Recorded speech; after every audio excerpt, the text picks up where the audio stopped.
Hey guys, Miss Warren here. I wanted to talk to y'all today about coloring techniques. So for our portfolio, we have designs for our names.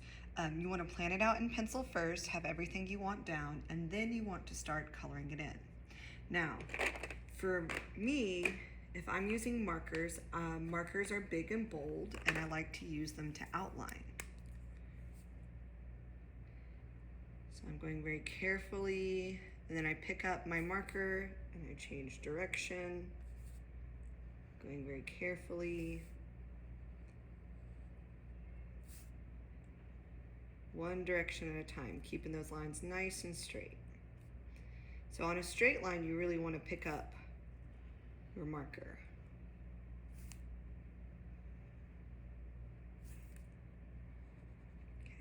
Okay. On something like this, the marker is thick enough to fill most of the whole thing in one stroke. So I'm not going to pick up my marker because these are nice curvy lines.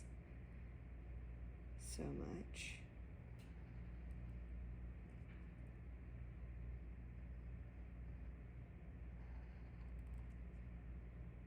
So whenever I want to color something in marker, I kind of do the outline first. So I have a kind of a border.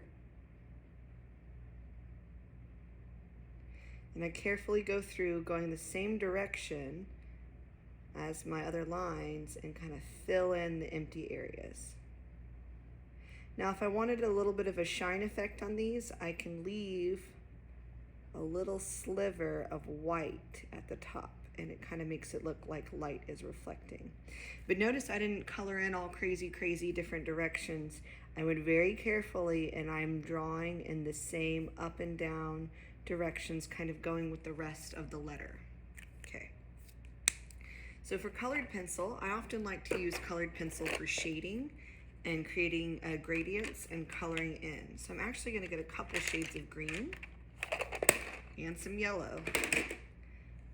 I'm going to start with my dark green. I'm going to start at the bottom, and I'm going to go up and down. I'm choosing a single direction. I'm not going up and down and then changing to back and forth. And if you look, I'm kind of making tight circles. I'm going a little bit like this, and I'm moving my pencil a lot so you can't tell where one part ends and another part ends.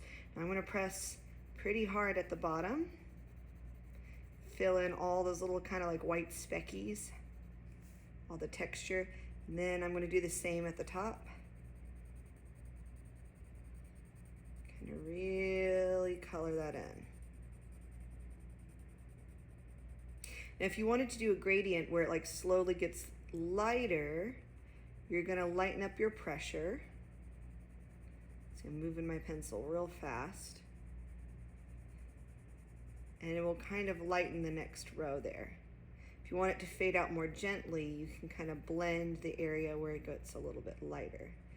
And I'm going to get a little bit lighter. And it's starting to kind of create the illusion that the center part can be a little bit shiny. Now I'm going to go ahead and switch shades of green. I have multiple shades of green, so I'm going to go my lighter grass green, and I'm going to overlap that grass green with all these other colors so they kind of blend together.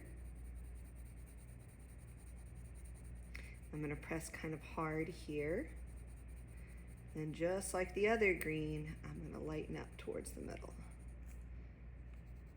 I'm going to get a little bit of that color here too.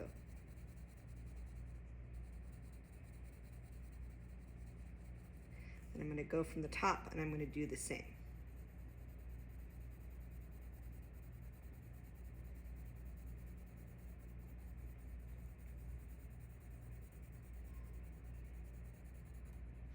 So if you leave a little bit of white in the middle, you can kind of create the illusion that it's shiny, or you can fill that in if you don't want it to look shiny.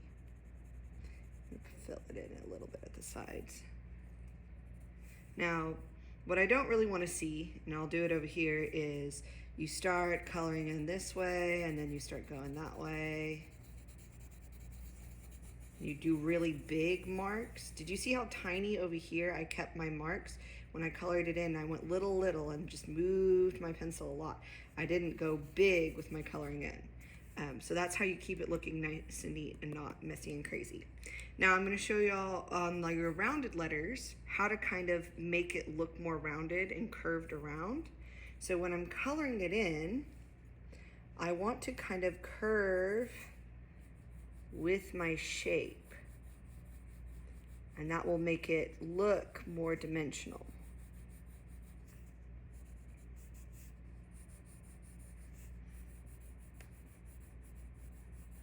See, even here where the line stops, if I keep curving when I color in, it kind of creates the illusion that this line keeps going. I'm gonna go in. And yet again, the smaller your movements on your pencil, the kind of cleaner and neater and smoother your letters will look.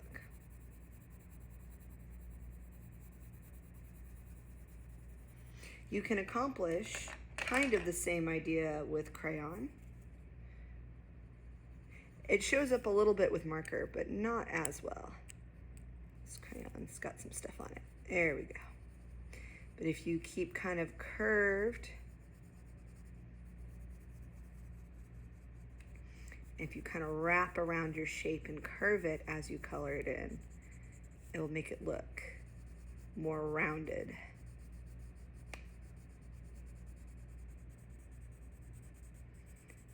Yet again, just like with the colored pencil, what I don't want to see is a bunch of big marks and really crazy coloring that goes all different sorts of directions.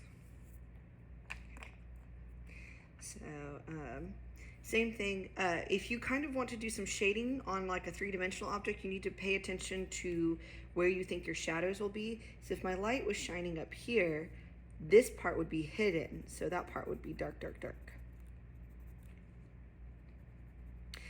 If the colored pencil isn't dark enough, you can always switch to marker, because marker generally is going to come out a little bit darker than your colored pencil.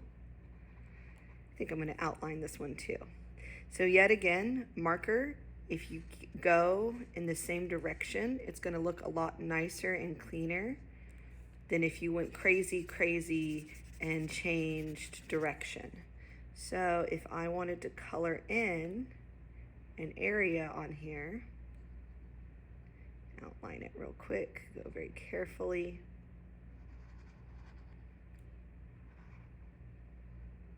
So on here, I'm going to go continuously the same direction. I'm going to start going up from the bottom too, to make it look nice and neat instead of kind of going back and forth.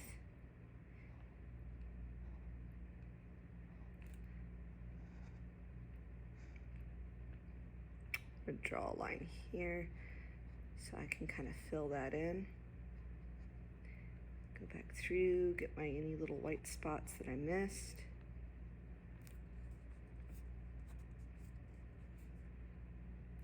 And then I'm going to end it with a line here to kind of smooth out that edge.